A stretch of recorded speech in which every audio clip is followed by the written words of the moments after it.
Good afternoon. Good afternoon, sir. Good afternoon, sir. Can you see my screen? Yes. Yes, sir. I have been waiting for some people to log in so that we can start. But I think now we can start. I think we are good to go. The rest think we are will good to find go. us. Yes, sir.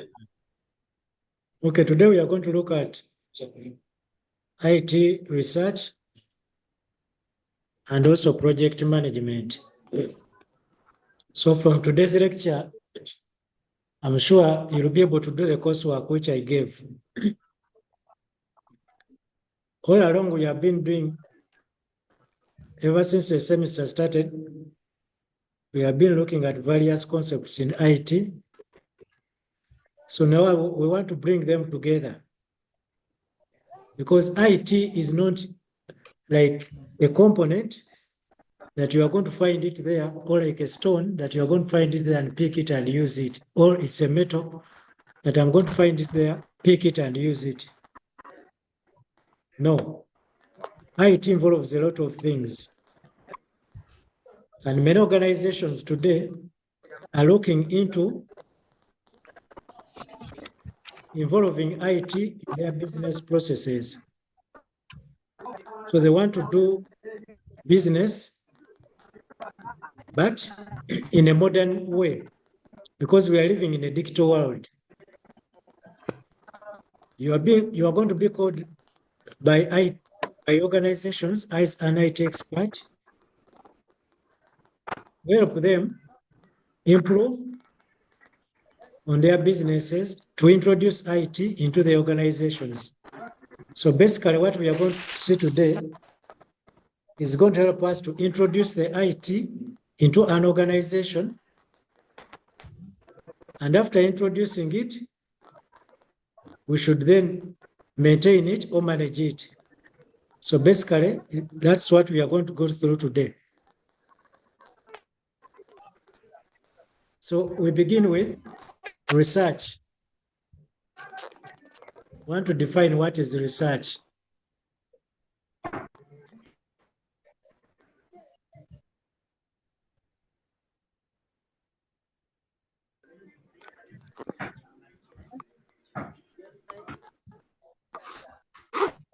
When you look at a coursework which I gave you, it is basically about doing research. And you'll be doing a final year project. But basically, when we talk of research, we mean a creation of new knowledge. So a creation of new knowledge and or the use of existing knowledge in a new and creative way so as to come up with new innovations. So as we go into organizations, you may find that some organizations have never used any IT into their organizations. So this requires us to go into research. It means we are going to create a new knowledge. We are going to define a new way of doing things.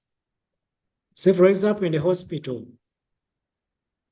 they may be using a manual system of recording patients.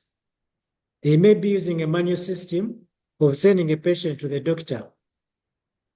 They may be using a manual system of returning lab results to the doctor. So by doing research, you can come up with a new system, an IT solution, which will be a creation of new knowledge. However, something could be inexistent.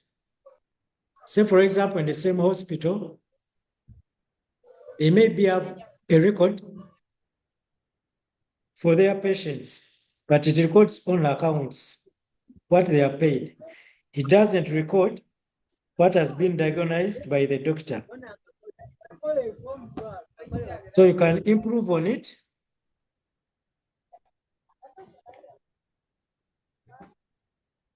You can improve on it because it is is an existing knowledge that requires improving on it. Okay? Also, research is an activity that leads to finding new facts and information.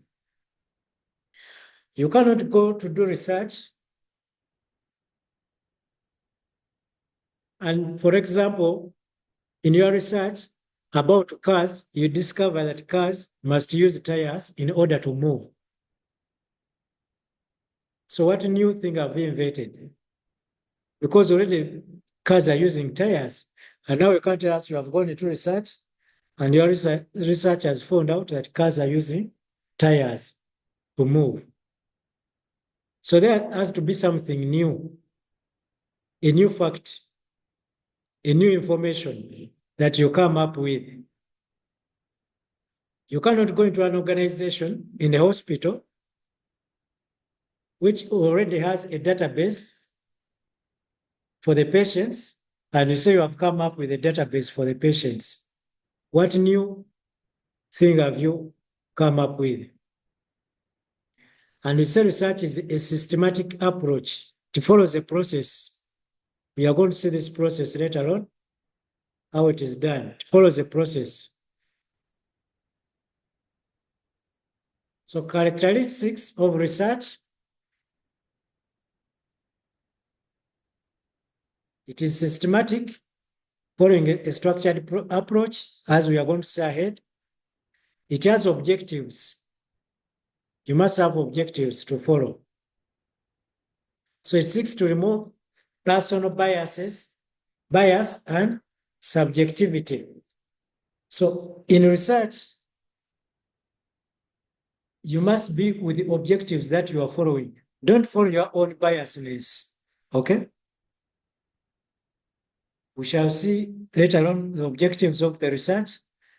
Then reproducible, can be repeated with the same methodology and should yield consistent. Someone is playing on my slides there. Then logical is driven by clear reasoning and rational analysis. Then empirical relies on observable, measurable evidence. Your research must have evidence. The coursework which I gave you, I expect you to have evidence there. Don't just go to ChatGPT and produce things without evidence.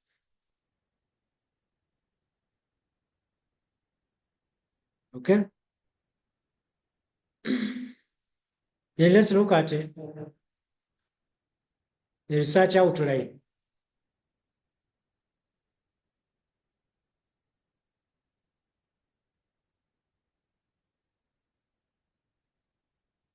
So research outline, first of all, you should organize your paper with a clear structure, ensuring that each section logically follows into the next. What does this one mean? So it means as you are leaving one step, as you are leaving one section, say for example, as you leave chapter 1, as you go to chapter 2, there must be a link between chapter 1 and chapter 2. It should be flowing. As you leave chapter 2, you are going to chapter 3. There must be something flowing, showing the reader how it flows from chapter 2 to chapter 3. And this is the outline which we follow. So basically, the first chapter should be about an introduction. And this introduction, you should present your topic, the significance of the topic, and the research question or problem statement.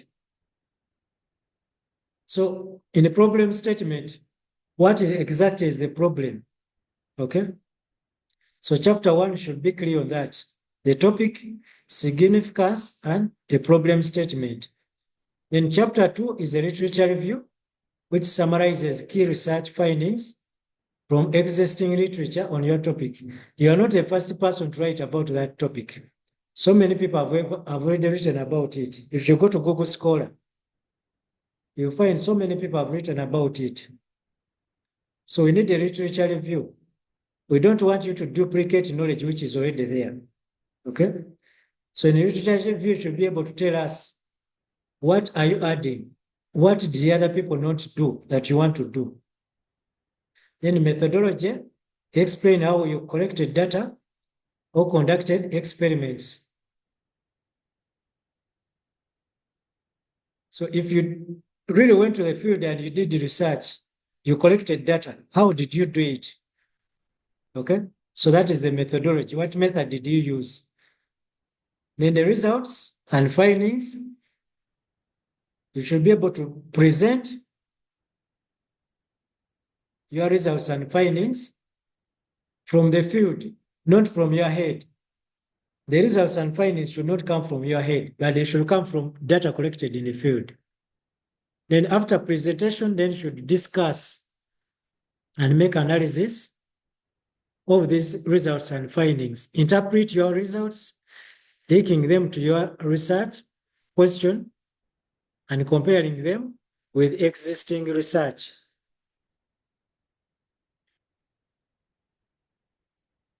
And then you should make a conclusion, which is a summary of your findings, and discuss their implementation, suggestions, and future directions.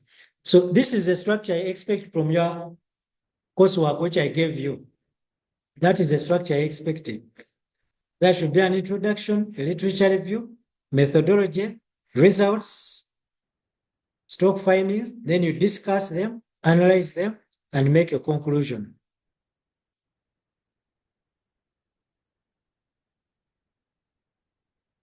If you have a question, you can unmute and ask, or you can put in the chat room. Then let us see the actual writing of the paper.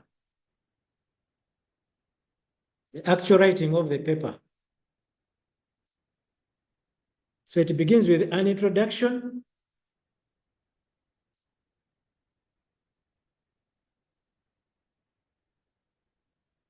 Now someone is asking irrelevant questions.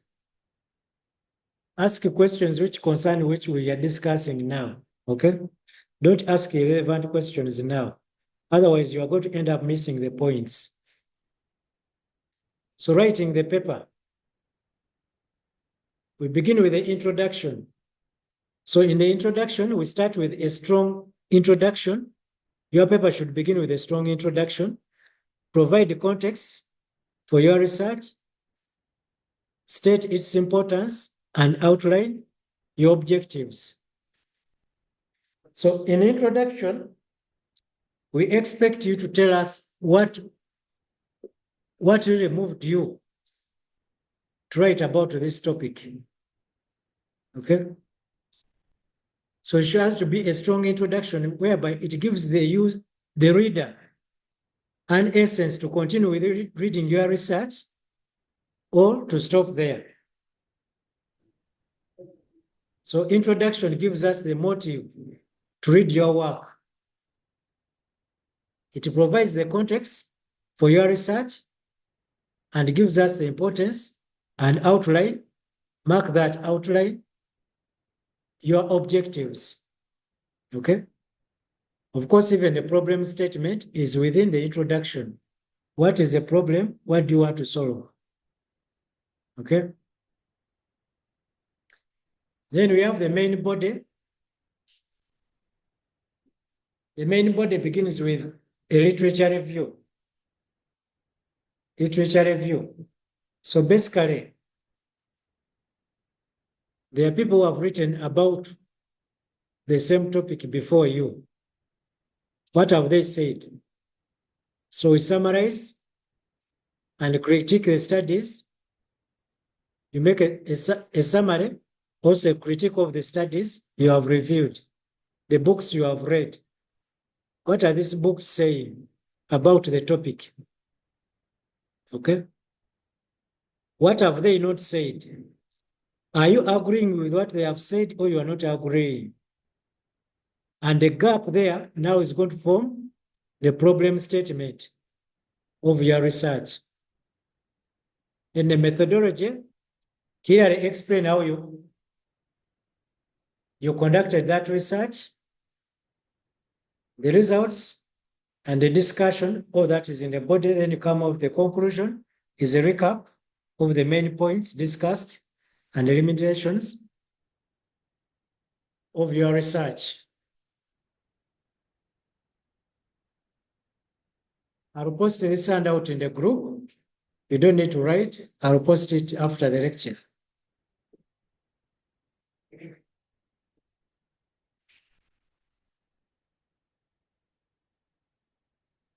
Okay, that was writing the research.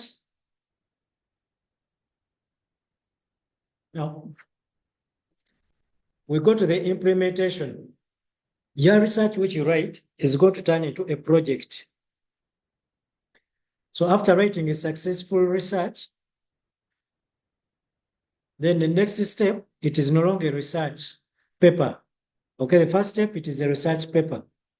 But the next step is now no longer a research paper, but now it's a project that has to be, it has been approved and it's a project.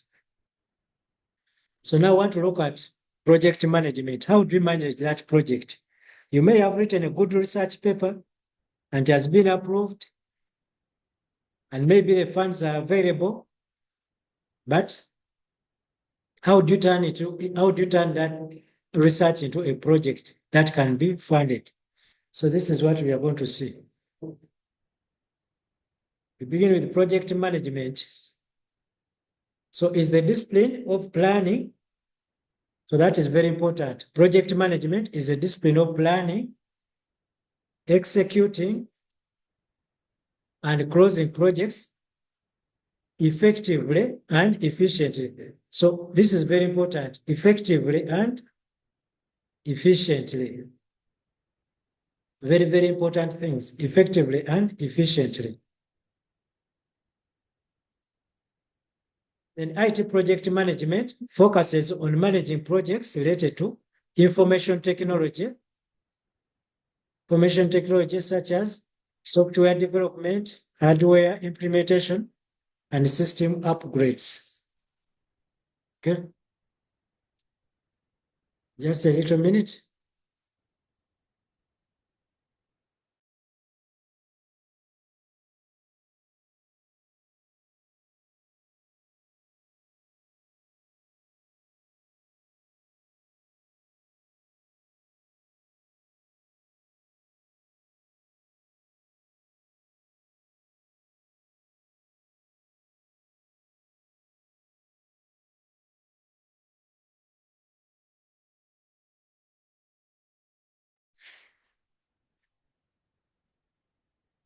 Okay. So let's just look at the key concepts of project management.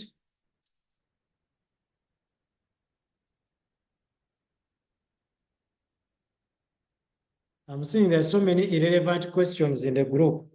Let us concentrate on the lecture, please. Okay? If what you're asking has nothing to do with the project management, reserve it. Stop confusing the class. Let us concentrate on what we are doing now. So key concepts in project management. The first concept is the project definition. Every IT project should start with a clear definition of its objectives, scope, and expected outcomes. This is what we have seen above in project writing. We said a project must have clear objectives. Okay? When we talk of a scope, we mean how far is your project going to go? If you are coming up with a library management system, it should be a library management system. It shouldn't include maybe lectures, get passes, HR things. It is basically a library management system. Okay, but if it is a university management system, then it's going to incorporate other schools, libraries, accounts, and so on. So the scope, what exactly is your project, or what exactly is your research going to cover? Then expected outcomes also should be well stated. Then defining project goals. If your project has no goals, you are likely not to achieve what you want. So you should define the project goals, and this helps in setting priorities and expectations. If you don't know the goal, it will be very difficult for you to manage your project.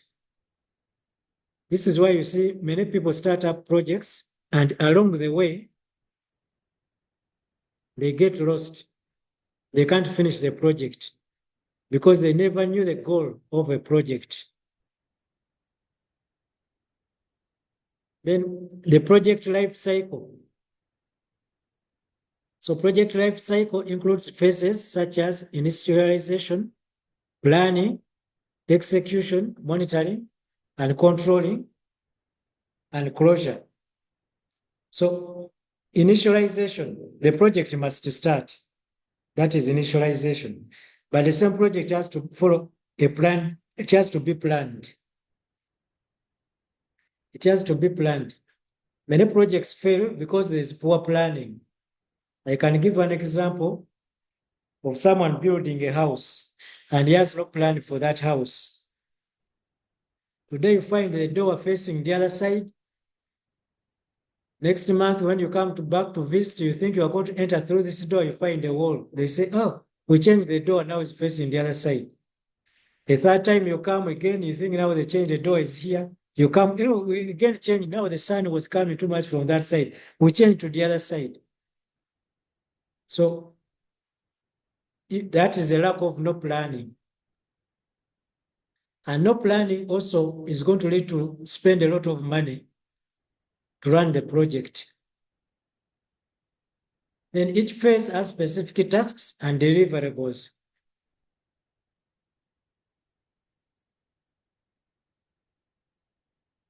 Let's look briefly at a project life cycle.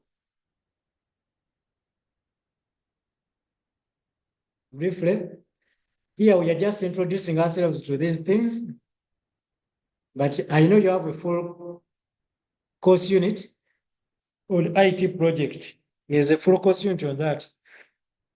As they're teaching you this course unit, they'll go into details, but here we are just introducing ourselves. So that's why I'm just passing. I'm not going into details, but in that course unit, you have IT project and you have IT research design and implementation. So they'll go into details into the things. So a project life cycle is a collection of project phases that defines what work will be performed in each phase, what work, what deliverables will be produced and when, who is involved in each phase. So this is a big challenge now. And this is why projects fail. Who is involved? Many people think that I have to bring my relatives. I have to bring all my brothers and sisters into the project. And this is why projects fail. The who is involved in each phase is very, very important. You bring your brothers, bring your sisters, bring your wife, bring your girlfriend, and forget about the professionals into that area, the project is bound to fail.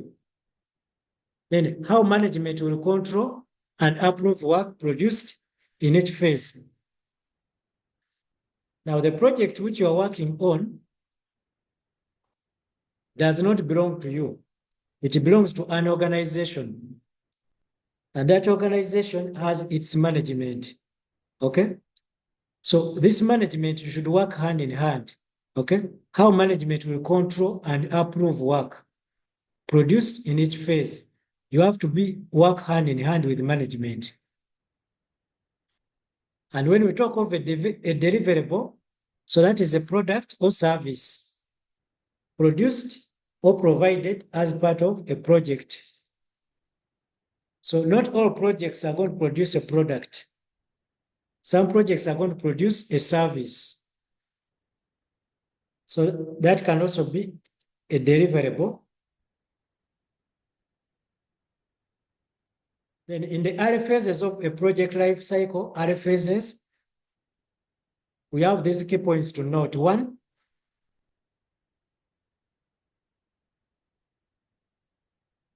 the first one, resources are not much needed. You may find that resources are not much needed at the start.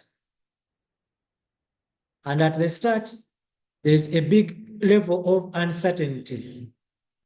Many people think that this project will not work out. Okay? Many people think the project will not work out. You have heard, those of you have heard this song of Pastor Bugembe when he's singing about his church in Nazareth. Many people were laughing. Many people were laughing, thinking that he can't manage, he can't build that church. Okay? So as you are starting a project, many people will laugh at you. Many people think it will not work out. Some of you are still here, first semester, and you chose a course.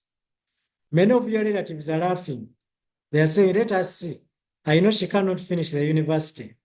Let us wait. I am sure within the first semester, she's going to get pregnant and she'll drop out. Okay? So the risk is high. Uncertainty is high. Okay? Many are just laughing. A lot of negatives are going to come. But does it mean that you are going to leave the project there? Okay? If your aunties, your uncles are laughing, they are saying you cannot manage the university, you are going to drop out. Does it mean you're also going to give up? So there's a lot of uncertainty at the start. Many people are going to discourage you. So you have to be very, very careful and strong. So that, because you have the goals, remember we talked of the goals. You have a goal to achieve. Your goal is to go with a degree, okay?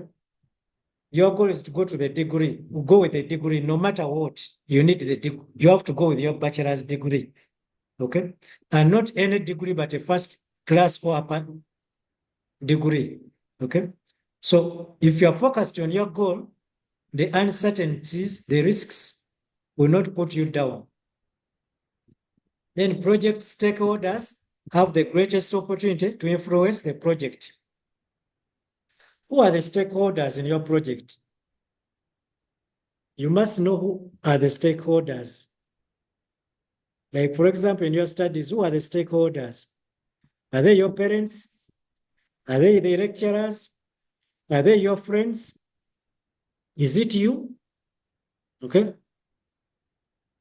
Some of your friends, you found them at the university, but you end up making them stakeholders in your studies, and they end up disrupting you. Okay. They tell you, don't go for that lecture. Let us go to the beach.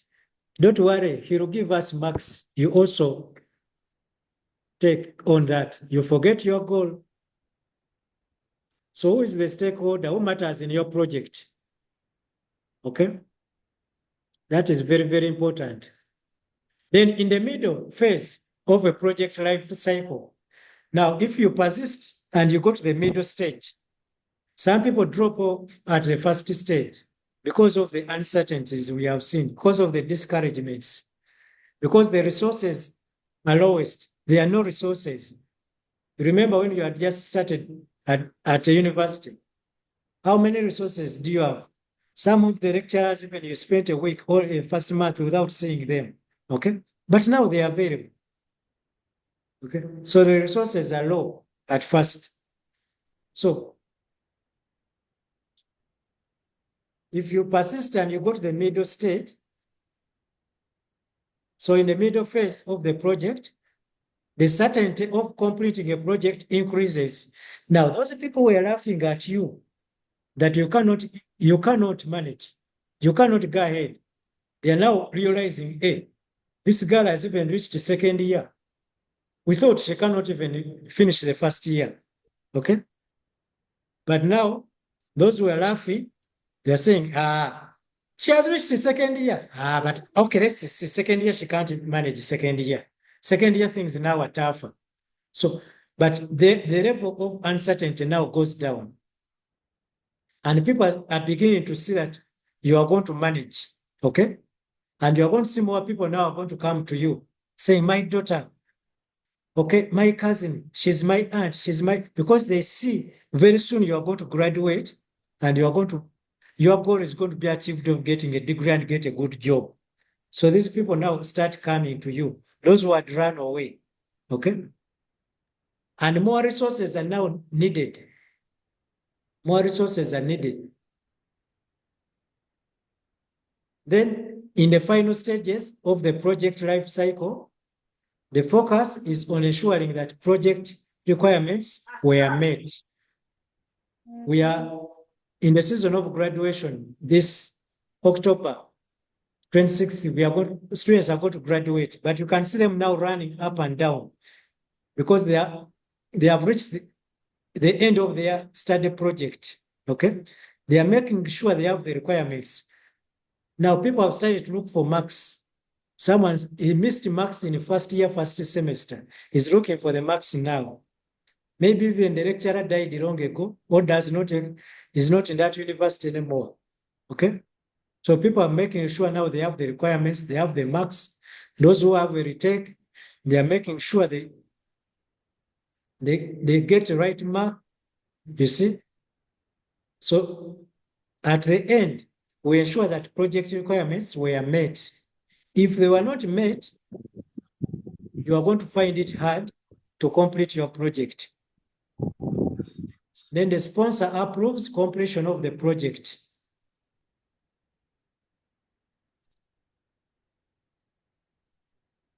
We can look at this diagram for the phase. So it begins with the concept, then the development, then implementation, and close out. A system development life cycle is a framework for describing the phases involved in developing information systems. You have a full course unit on system analysis and design.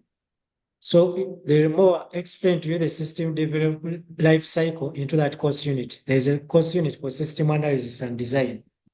It will be explained more about it. Okay, we continue with our key concepts.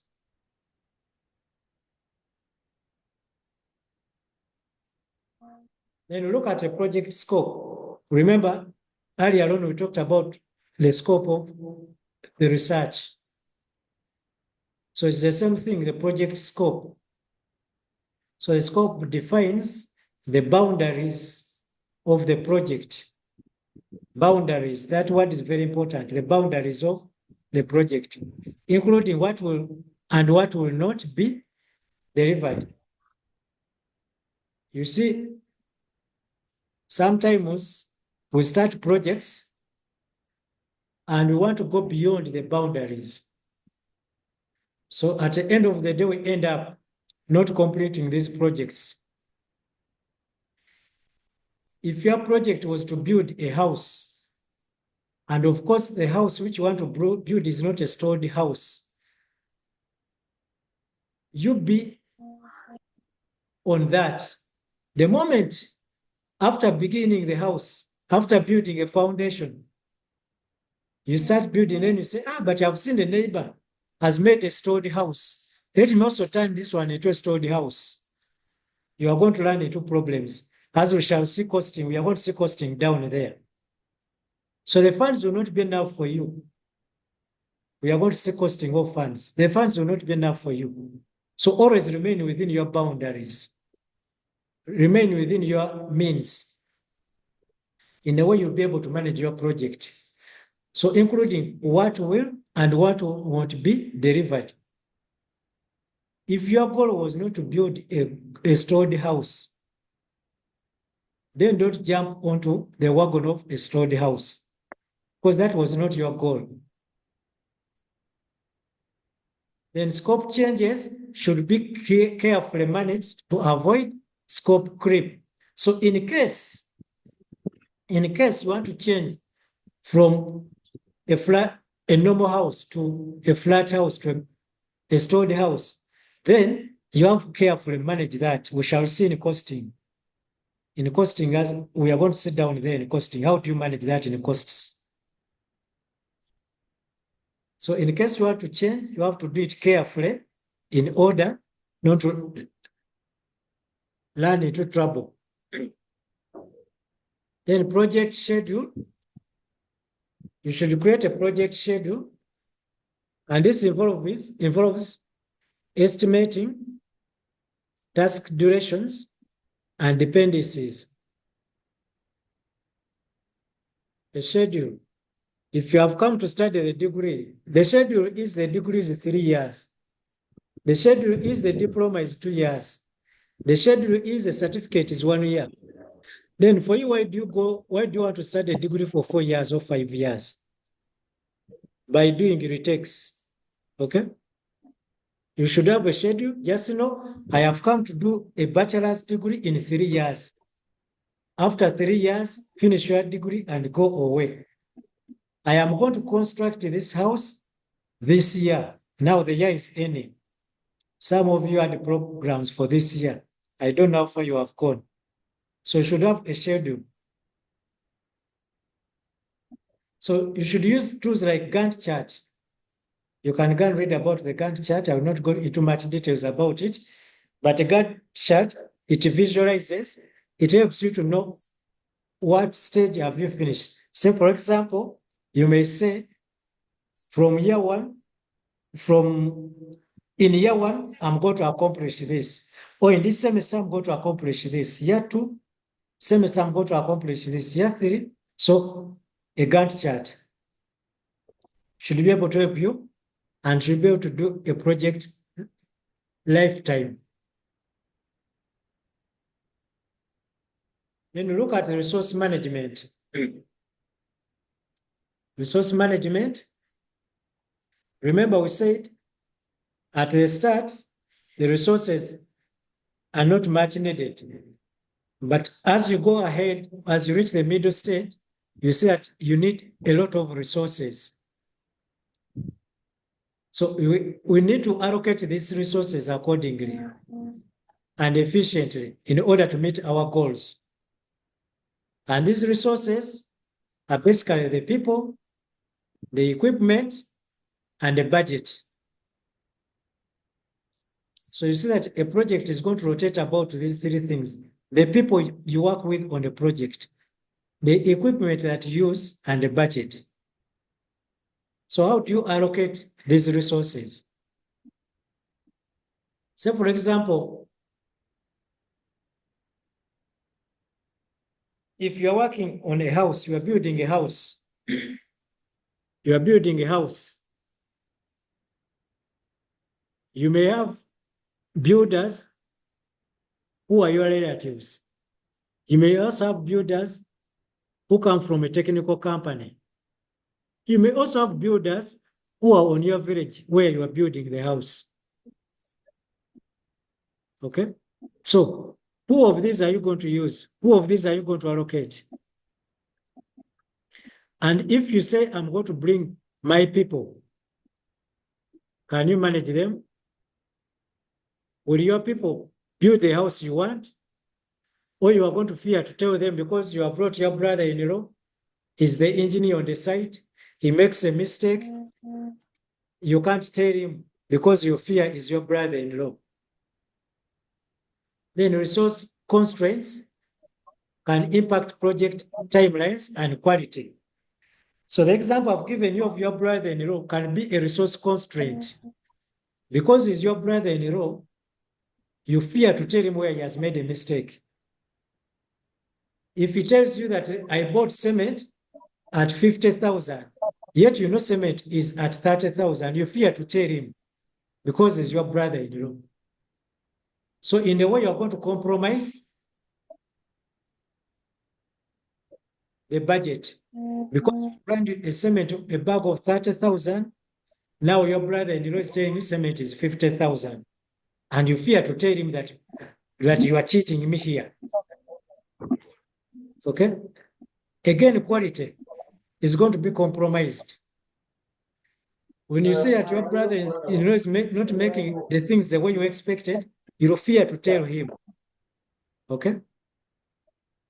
So proper allocation of resources is very, very important. Then risk management. Risk management. There's no project you are going to do without a risk. There's no project. Every project has a risk, whether you want it or not. Even when you choose to get married to that man, even when you choose to get married to that woman, you are doing a risk. Although for you are deceiving yourself that this is the best woman I've ever seen in the world. This is the best man I've ever seen. I've left all the others. My friend, just know it is a risk. It is a risk. But how do you manage this risk? Are you going to look for the bad things in this person to run away? So risk management involves identifying, assessing, and mitigating project risks. So what are the risks in this project? Maybe I have a good job today, and this job can sustain me to build a nice house, okay? But there's a risk of losing that job tomorrow. There is a risk. So if you lose the job, now are you going to sell the house from where it is and the plot? You have seen people selling their houses, okay? So identify the risks, assess, do an assessment. If I lose the job tomorrow, will I be able to continue with this house? Will I do this house to the end? Okay. I'm getting pregnant for this man, right? Yes, the man can look after the pregnancy, which is okay. But if this man dies before I produce, will I be able to look after the baby? Okay. If we get a misunderstanding with this man after I have produced, and even he doesn't want to see me again in his life, will I be able to look after this child I'm carrying? Don't just look at a point whereby the man is rich enough, he's going to look after me. Yes, but identify the risks. If this man dies before you produce, are you going to kill the baby also because the man has died who was going to look after the baby?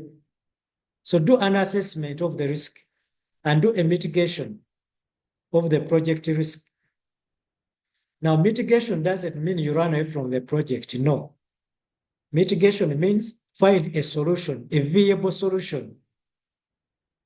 For example, you can't say that if this man dies, what will I do? Let me get a second man so that I be with the two, such that if this one dies, the other one can take care of. No, that is even dangerous. So mitigation would be, let me get a job. Let me get a job. In case the other man is not able to look after this baby, my job can look after the baby. Okay? If I have a job today and I can manage the house, building the house, along the way, if the job gets finished, mitigation wouldn't be you to sell your house. That wouldn't be the best solution. Best solution would be to have another job which can cater for the building of the house. That's why we always tell people have a side business. I don't say have a side dish. I'm saying a side business. Have a side income. Okay? So always we should have a risk management. In case things go wrong, where do I go? That is risk management. In any project you are doing, any IT project you are doing, have that risk management. Then quality management. Quality management.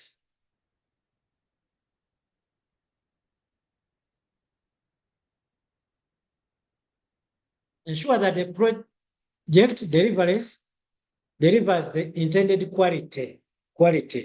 Now, that is a big issue in projects quality. Many people do for the sake of doing. You can see an example. You at the university right now, you are doing the degree. But I'm sure there are some of your friends there who are saying, for me, even if the man gives me 50, it is enough. Even if he just gives me 50. Now, is that 50 quality? Is it what brought you to the university? Yeah? Some people are working for just a 50. If I get a 50 and I don't get a retake, it is okay. Quality. So in whatever you are doing, look for quality. Quality is going to bring for you customers. More customers are going to come for your product, your services if you have quality.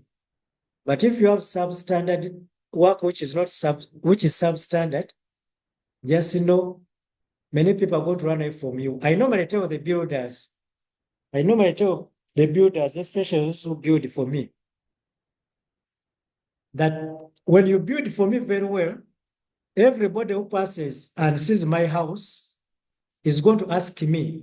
Every visitor who's going to come to my house is going to ask me, who built for you this house? Can I have his number? But if the quality is not good, no one will ask who built for you. No one even is going to ask for the number. Okay? Ladies, you know very well. You work on your projects very well. You make the hair very well. You make the nails and so on. What are you looking for? Quality. And you know quality attracts customers. Quality attracts customers. So always make sure in your project you strive for quality, not quantity. Quality, but not quantity. Definitely, quality is going to bring for you quantity. But quantity without quality is going to make everybody run away from you. So quality assurance and control processes are critical for IT projects. Your customers should be assured of quality. Quality. It is these customers who are going to recommend you to other people. A customer is going to go to someone's home and say, hey, who built for you this home? Let me give you my engineer. Let me give you my builders. They are good. Okay? So quality is very, very important.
I am still around, only attending to something. I'm coming back shortly. Just a minute.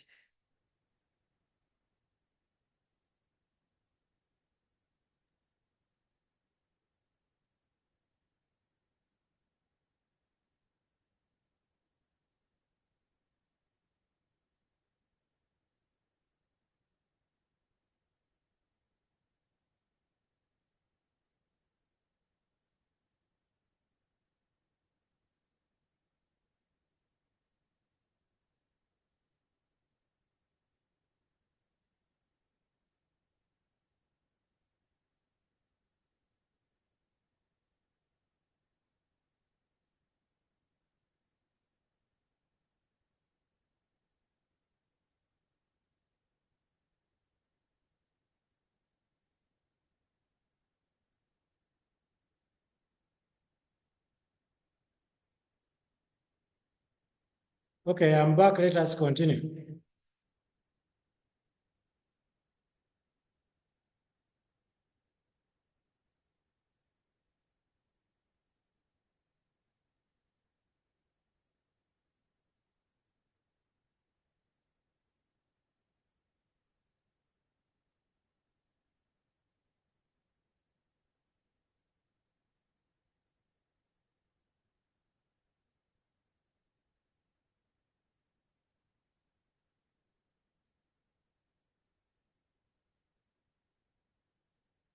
Okay, we are finished risk management and quality. We have said the project has to have quality work.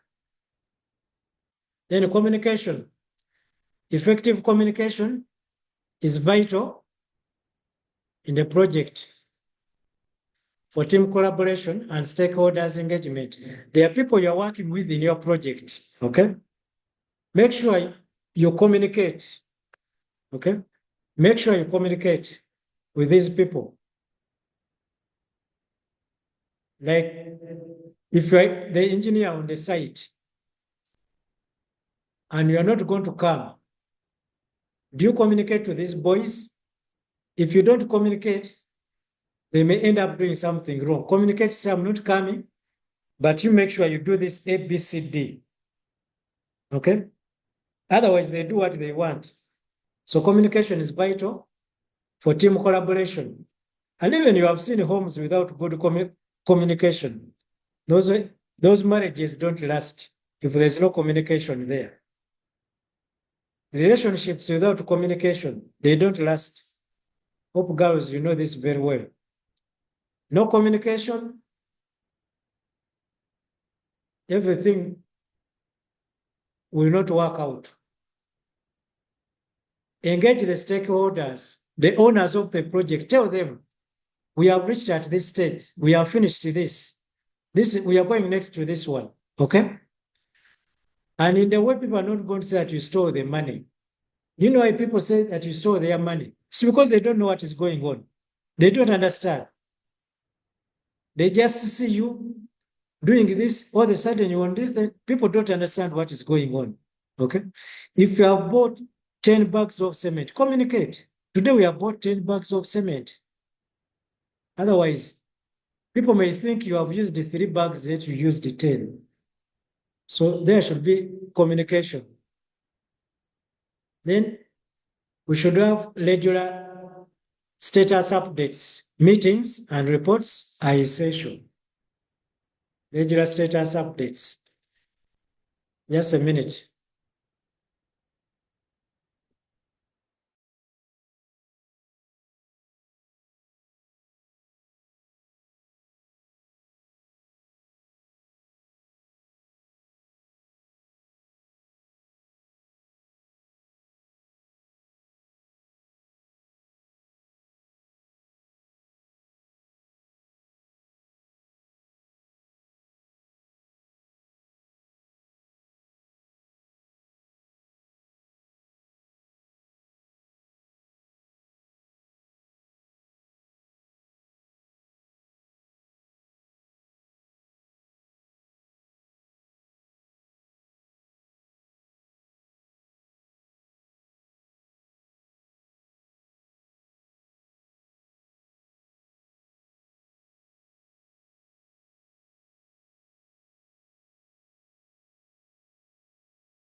Okay, I'm back. Sorry, I am at work. So communication, effective communication is vital for team collaboration and stakeholder engagement. Regular status updates, meetings, and reports are essential. Always make meetings. Make meetings to update people on what is going on, how far you have reached, okay? And make reports. Document what has happened, okay? Sometimes it is good to make weekly reports. Sometimes it's good to make monthly reports, but some organizations use what we call quarterly reports. So depending on the policy of the organization, if they need weekly reports, make them. If they need monthly reports, make them. If they need quarterly reports, make them. And give the reports on time. Give the reports on time. Okay?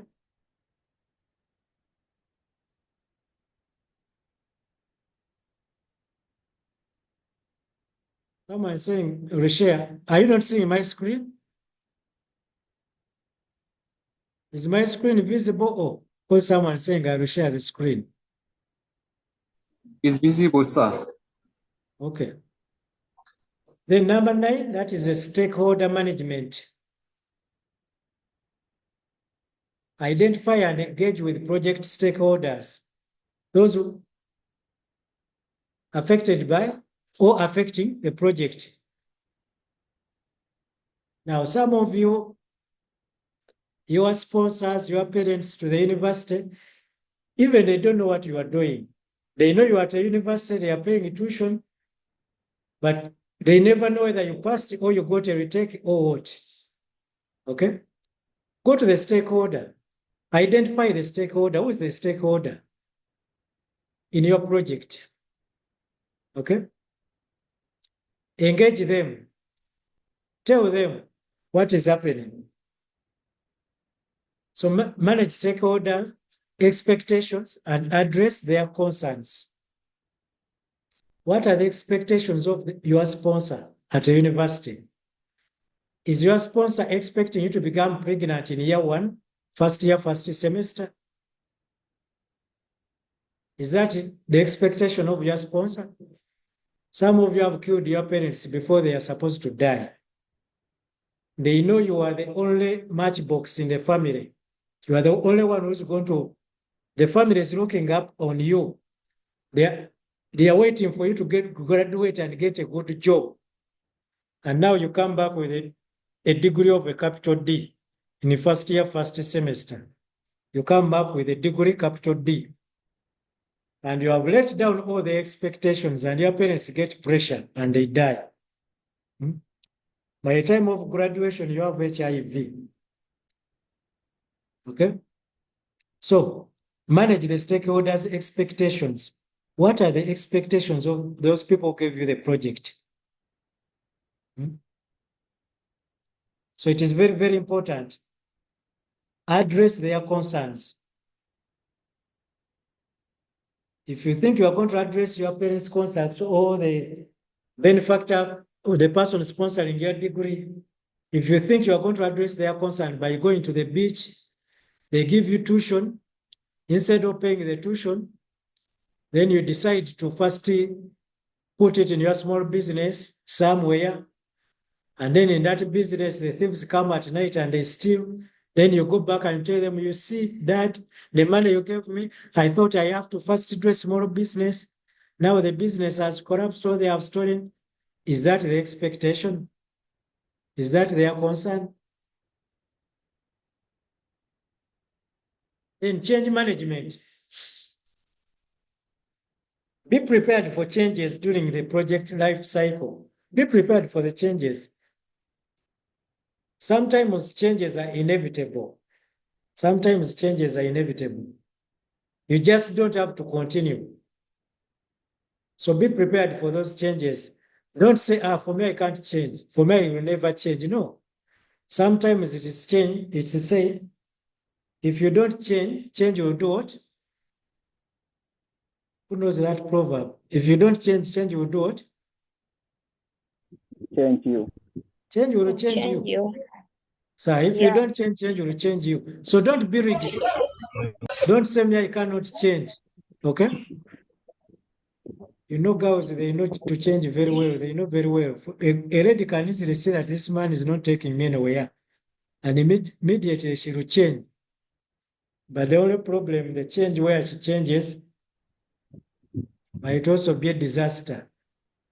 But be prepared to change. Don't be rigid.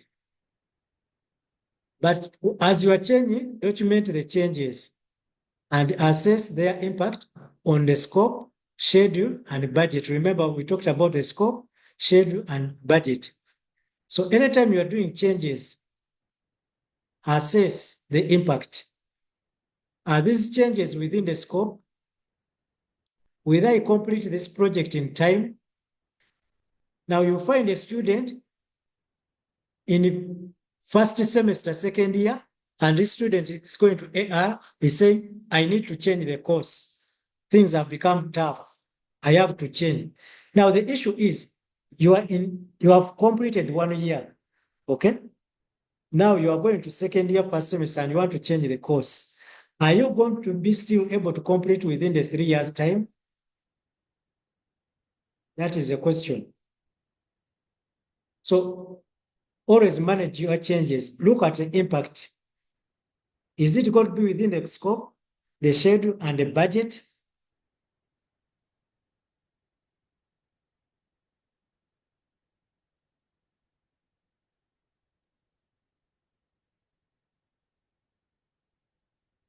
Okay. Then we have the methodologies which we can use. One is waterfall methodology. You know, water goes in one direction, water never goes back. So sometimes when you start on a project, you may not want to go back. You may want to go ahead. Even if you find challenges, you don't want to go back. You have to complete the project.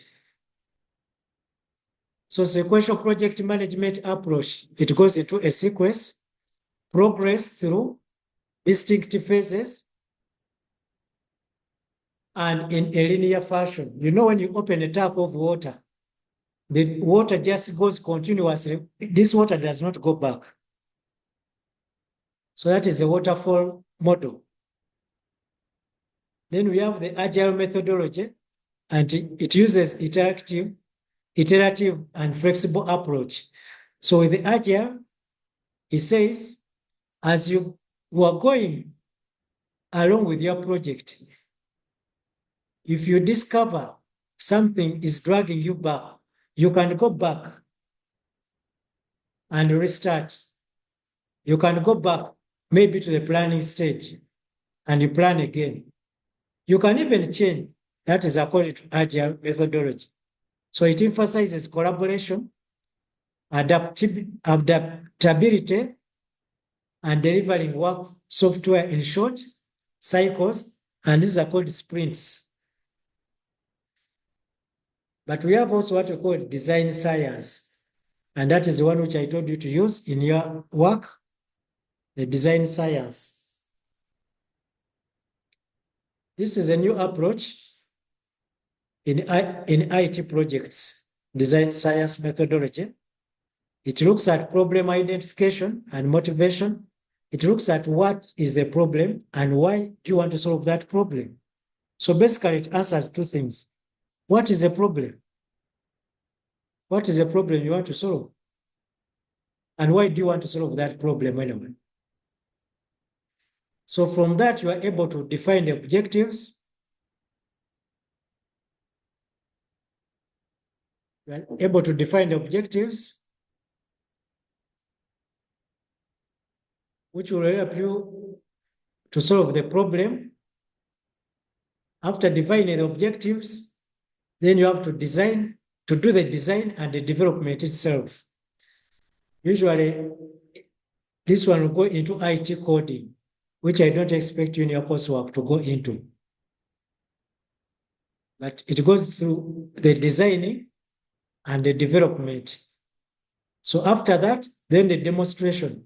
Now the demonstration, remember, we have talked about the stakeholders. We said, who are the stakeholders in your project? Who owns your project? So now the demonstration means go back to them and show them what you have come up with. If it is you are designing a hospital management system, go back to the owners of that hospital, which is mainly your case study. So for example, if your case study is Mulago Hospital, then go back to the management at Mulago Hospital, demonstrate, show them what you have done. And then as you show them, they are going to do an evaluation of your system. Evaluation of your system. In the evaluation, they are going to give you feedback. feedback. So in this feedback, you are going to do what we call the iterative cycles. You are going to go back and rectify what they have told you.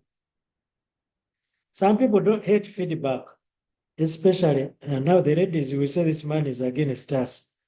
You tell a lady that this hair you made is not good, or the dress you are putting on is not good. You will see trouble. But at times, feedback helps us to do better. Especially the negative feedback. Well, some feedback, which is negative, it is meant to put you down. It is meant to destroy you. It is meant to cut you off your journey of success. But that's what we said, assess. You do an assessment. The feedback they have given me, is it a feedback to help me go forward, or is it a feedback to destroy me? Okay? So assess the feedback, do the evaluation and work on it. Then come back and do the communication. I have changed this. I have done it like this.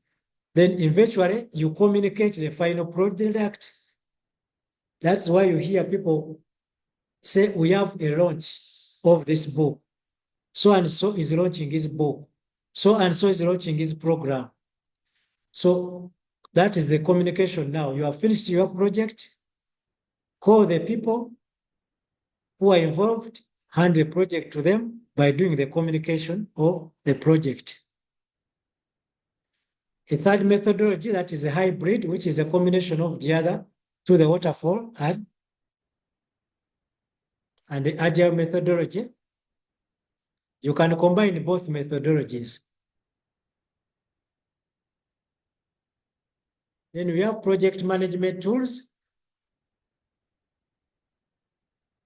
Project management tools. We can use various software tools which can aid you. We have many, but we have some common ones, such as the Microsoft project, which comes with the Microsoft Office suite. There's Microsoft Office project. You can use that software. It is good. We have Microsoft Dynamics. It is a new development by Microsoft. Can also help you. There's Trello. There's Jira. And we have collaboration tools like the Slack, Microsoft Teams, Zoom, Google Meet, and so on, emails.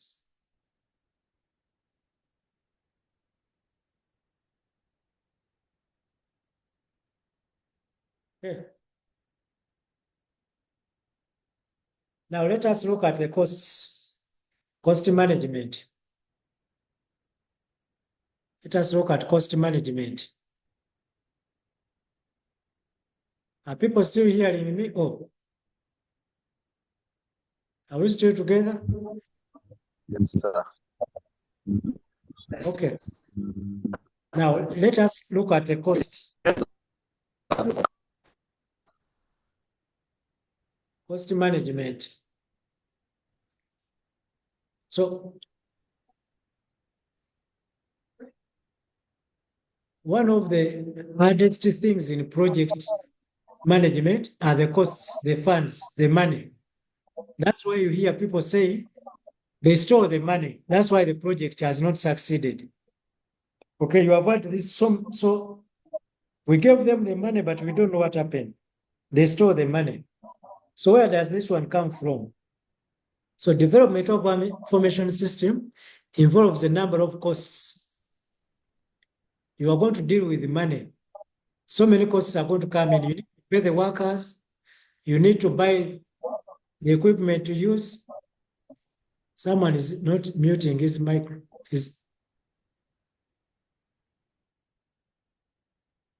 Okay. So proper management of these costs is going to help you, people not to say that you stole their money. Okay. So management of these costs is prudent in order to work within the budget.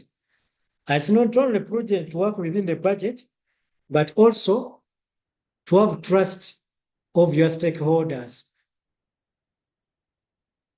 People might give you this project, but they will say, never, never, never give that person or that company a project again.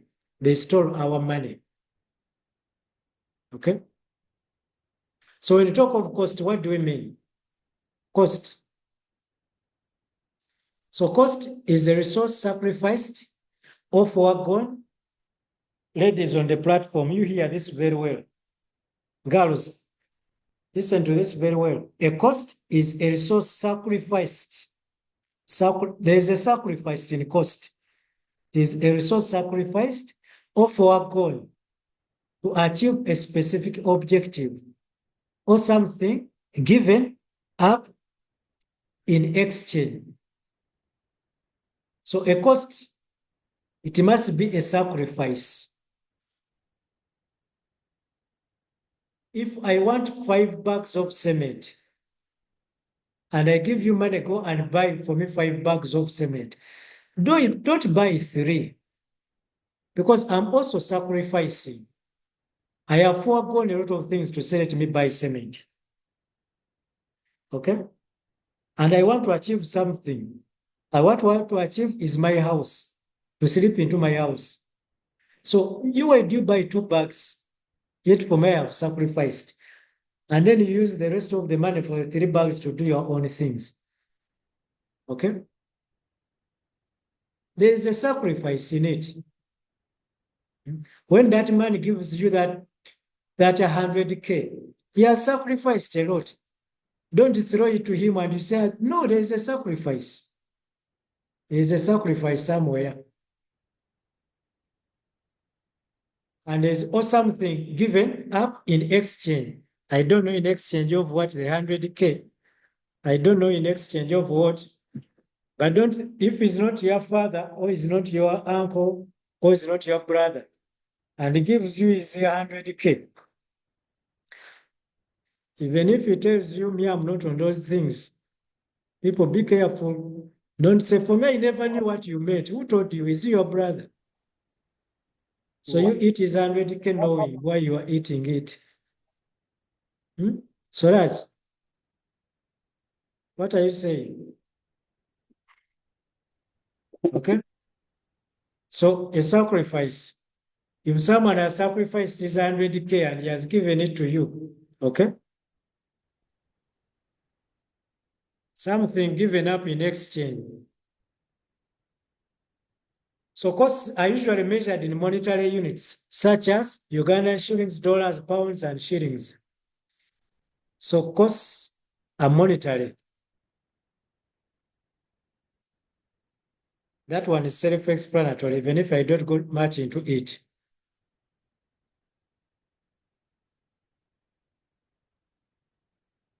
Okay, we continue. Project cost management. Then we have another term there which is called cost estimating. Cost estimating. So developing an approximation or estimate of the costs of the resources is needed to complete a project. Now you see, most of the times, whatever we deal with is just an estimate. Now, when we are estimating these costs, let us be very careful. Don't underestimate and don't overestimate. For example, a bag of cement may be today costing 30,000. Okay? Don't estimate and say it is 28,000. Or don't overestimate and say it is 50,000. If it is 30,000, at least you make 32,000, such that in case tomorrow the price has gone high, you are still within the budget. Or the price has gone low, you are still within the budget. So don't overestimate and don't underestimate. Then cost budgeting. Allocating the overall cost estimate to individual work items to establish a baseline for measuring performance. So cost budgeting. Every item on your project has a cost. So the total cost of the project is going to come from individual costs. What is the cost of cement? Put it there. What is the cost of cement? Put it there. What is the cost of nails?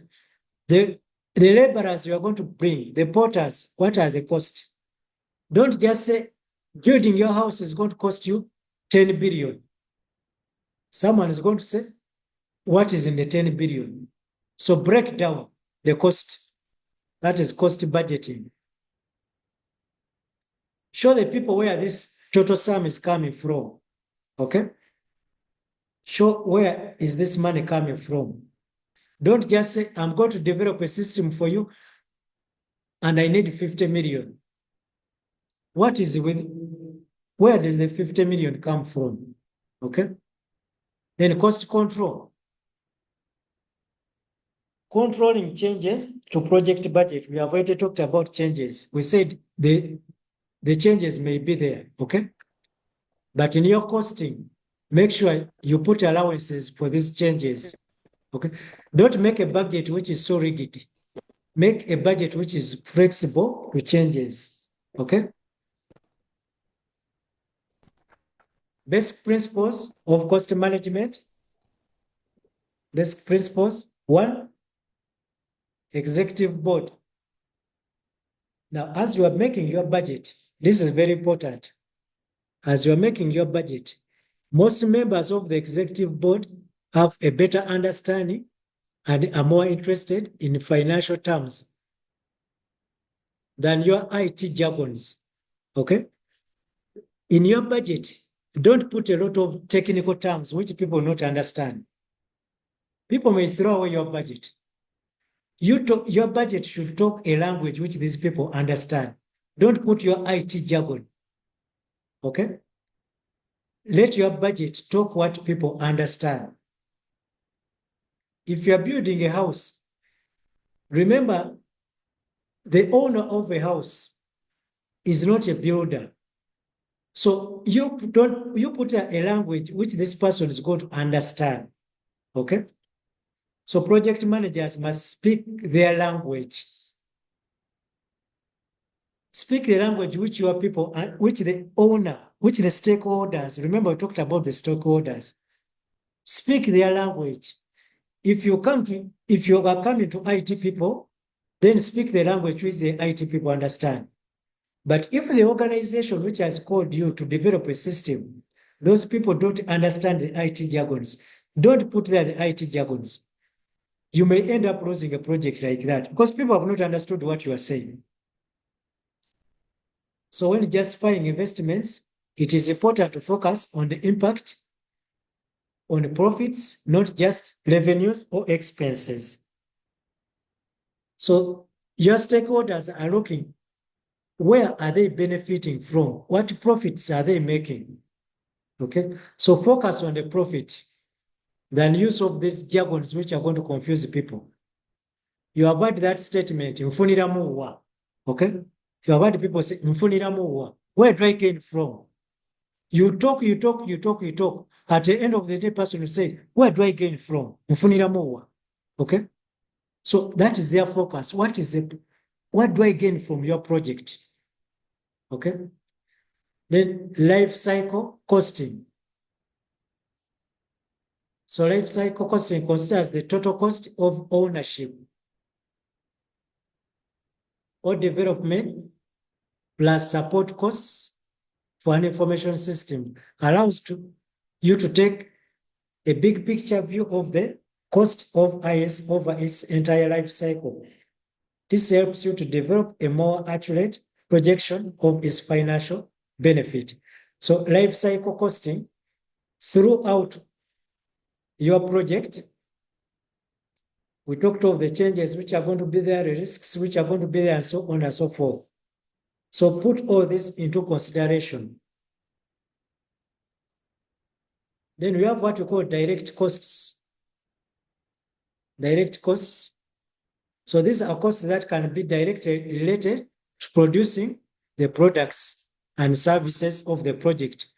There are some costs that are going to be so direct, like the salaries. You have people you're working with on the project. You must pay their salaries. The hardware, software purchase, these are costs.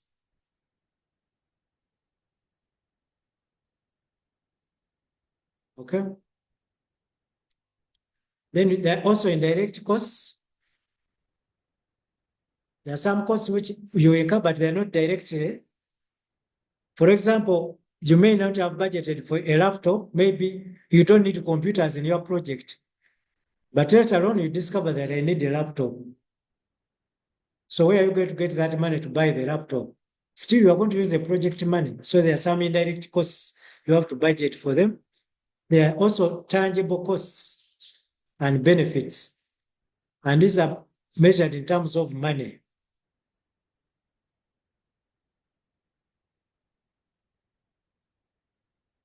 Then we have intangible costs.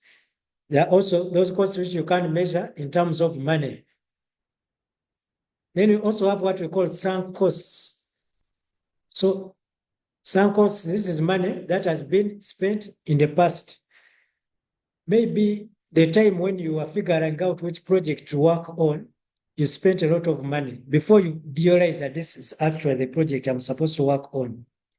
Now, this money, remember, they said don't cry for split milk. If the milk has been split, don't start crying for it. That is bygone, leave it. Okay? So the sunk costs, you should not include sunk costs. So consider that one gone.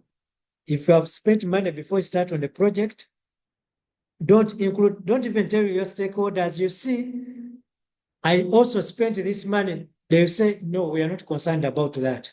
Okay? Sometimes you're going to spend money. For example, when you're writing your paper, what you saw, the research paper, as you're writing it, you're going to use money for printer to print it, for secretary and so on. We don't want to know that money. Okay? Don't cost us that money. For us now, we are looking at the money of the project we are giving you. Then we have the learning curve theory.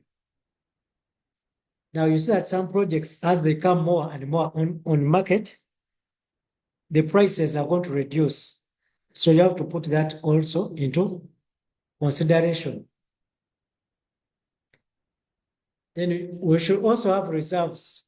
Reserves have money in the reserves. So as your budget for reserves, we have two types of reserves. We have the contingency reserves and we have the management reserves. Contingency reserves, it allows for future situations that may be partially planned for. Sometimes these ones we call them unknown, we call them known unknowns. And are included in the project costing, but also we have management reserves, allows for future estimations, situations that are unpredictable. Sometimes there are some things you don't predict that are coming. And these ones, we term them as unknown unknowns. So you have to plan for this in your cost.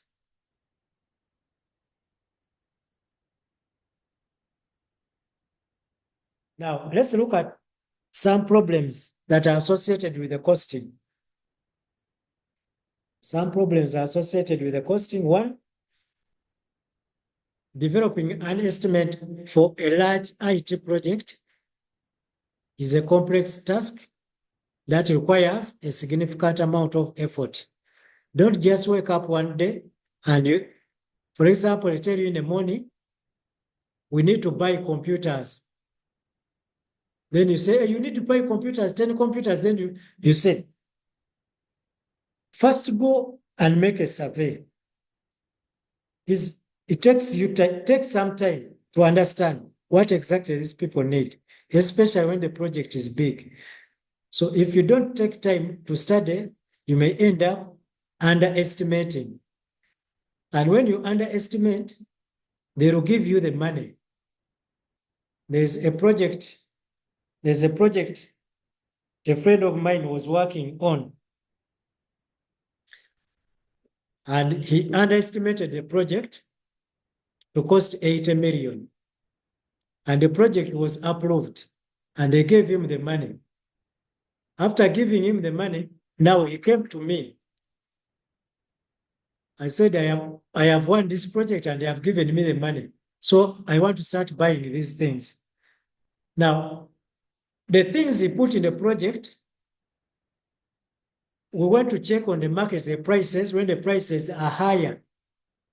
Now, when we made the actual budget, we discovered that actually the project needed something like 120 million.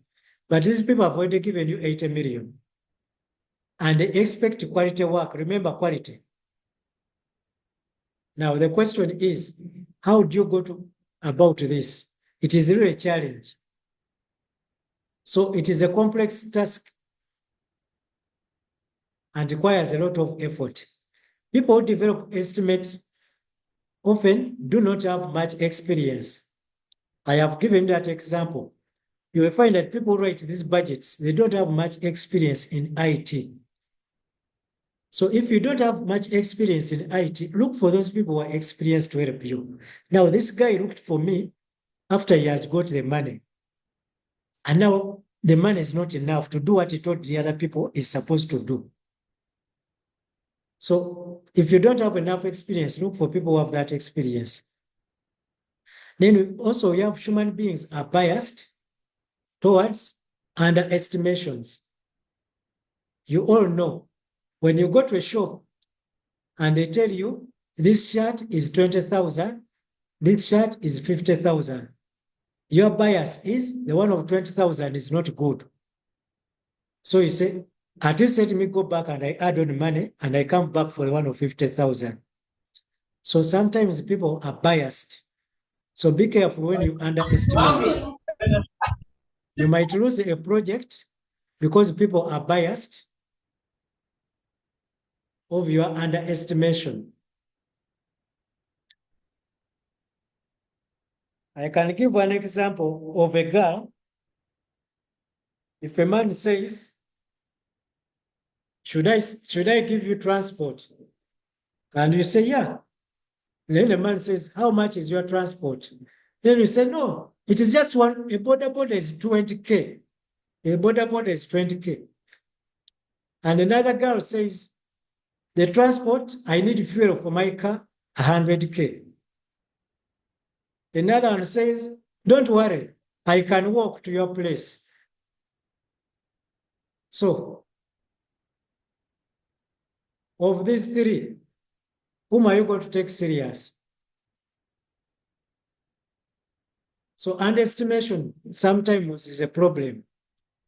People will not take you serious when you are low standard. You may want to show that I don't want to appear as if I'm expensive, okay? But still people say, this one now, if he says that he can do this job at 200,000, I don't think he can do quality work for us. 200,000. We thought a person, this job we thought it should be done for 1 million, but now this person said 200. I don't think this person is going to do for us quality work. So some people are allergic to underestimation, okay? Then management might ask for an estimate, but really desire a bid to win a major contract or get internal funding. By then, some people are going to use you. People are going to tell you to design for them a project. Yet they want to use you to gain money for some other things. So be careful. Be careful. They might use your name, even you sign. They get the money, but they never call you. They never call you. After getting the money, they forget all about you. But when things go wrong, then the IGG looks for you because in the document, it is your name which was there. So the IGG looks for you, says, we approved this money and we gave it. You signed these papers. Tell us, where did you put the money? There are so many people in prison for eating money which they don't know who ate the money. So many people are in prison. And they are saying you ate the money, you stole the money, you embezzled the money. But even they don't know what money they are talking about. But your signature, your name is somewhere. And they are calling you to explain. So in conclusion, we say, so we are winding up this lecture and we are saying effective IT project management is essential for delivering successful IT projects on time and within the budget. Understanding project management concepts and methodology is crucial for IT project professionals and project managers. And lastly, you can look at that picture. Just look at it and you tell me what comes to your mind. You can unmute and tell us, or you can type in the group.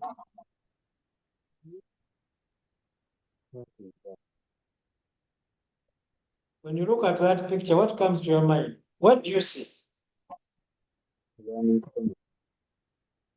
Hmm?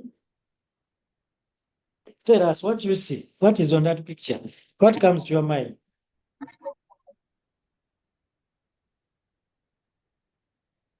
Hmm?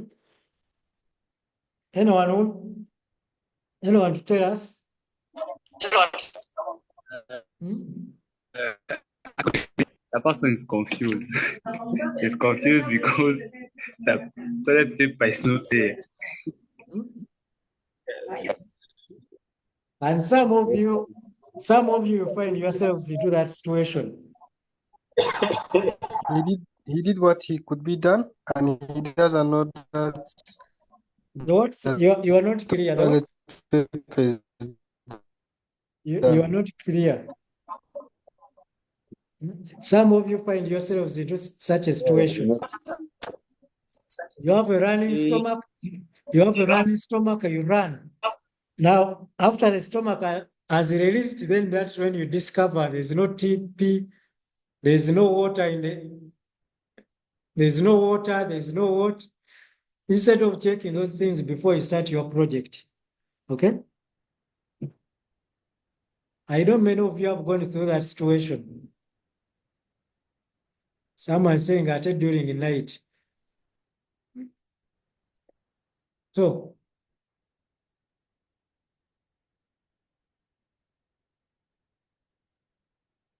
we are saying never start a project unless all resources are available.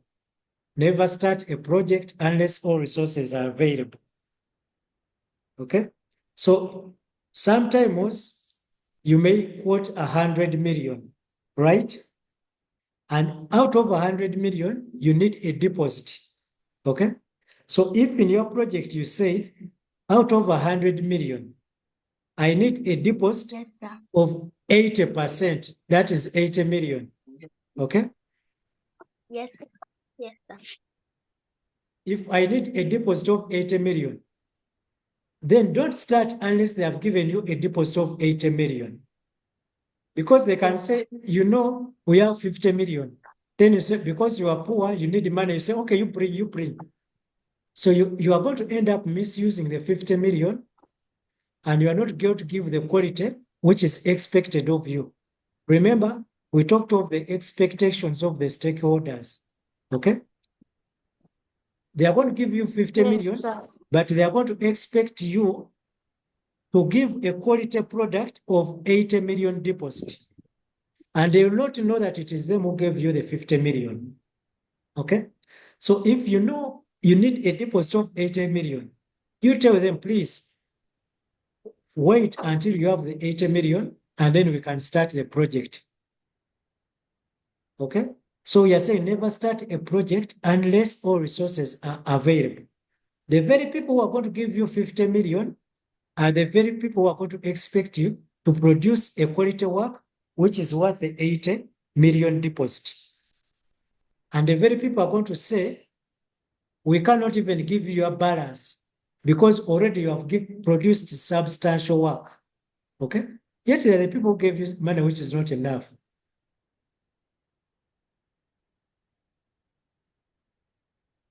Someone is talking over handkerchief. Is the handkerchief the one to work here? So that last statement, never start a project unless all resources are what? Are available. Okay? Okay, so we have come to the end of this lecture.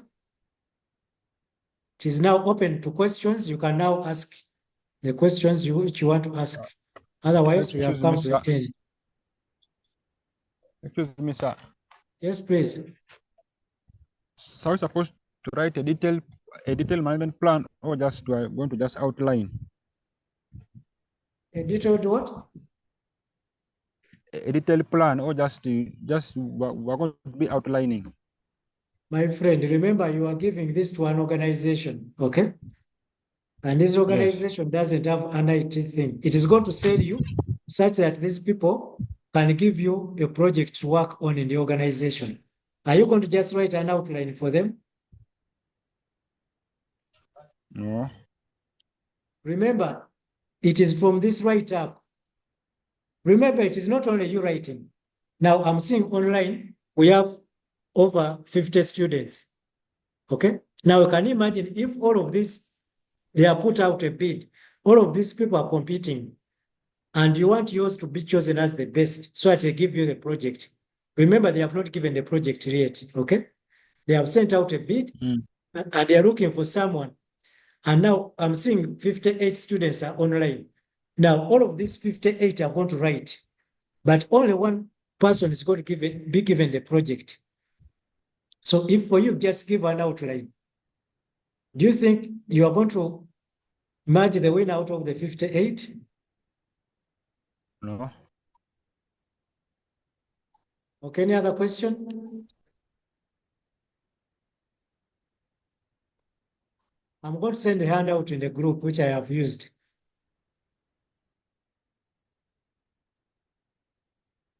Yeah, someone is saying the provided resources is not enough for the community. Yes, that's why we studied about resource allocation. And we said not always resources will be enough.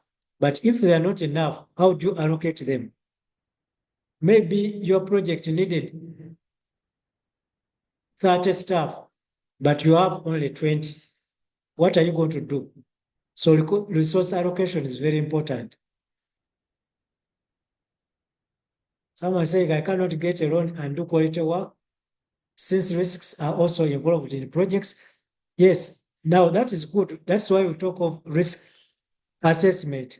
Yes, you can get a loan and do quality work, but we are saying, what is the risk of now? Because remember, this loan is going to incur interest, right? In your budget, if they give you the other balance, are you able to pay the loan and pay also the interest? So that is now the risk assessment we are talking about. Getting a loan is not a problem. There are some loans which are interest-free. There are some loans which are for money lenders. You know, money lenders, every day they want 20%. Okay? So it depends which loan. That is the risk assessment, which we talked about. So I hope whoever is talking about the loan, you are within the answer yourself, the risk assessment.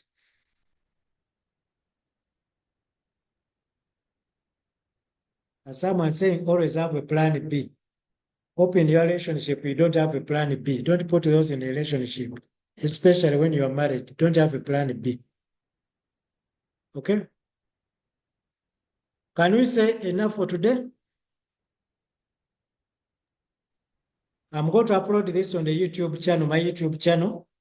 You can go and revisit it in case you need to. Master, request for a PDF. Sorry? We are requesting for a PDF. Yeah, I'm going to post it in the group after. I'm going to post the handout in the group. Those of you who have not yet subscribed to the YouTube channel, when you go there, subscribe. It is just pressing that button of subscription, and that is it. It doesn't cost you any data, neither does it cost you any money. You just click on it and you subscribe. That is it. Okay. Someone tells me to talk about coursework. What do you want to talk? What do you want me to talk about coursework? I think it is self-explanatory. And all what I have done, I've explained today, helps you to do that coursework. If you have understood what you have said, you should be able to do the coursework now, unless you have not understood. Okay, I wish you a nice day.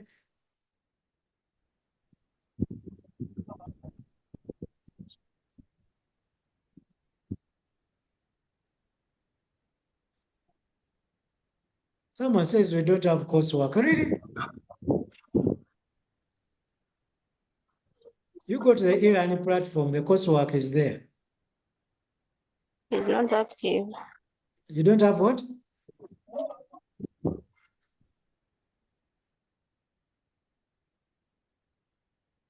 Go to the e-learning platform, the coursework is there.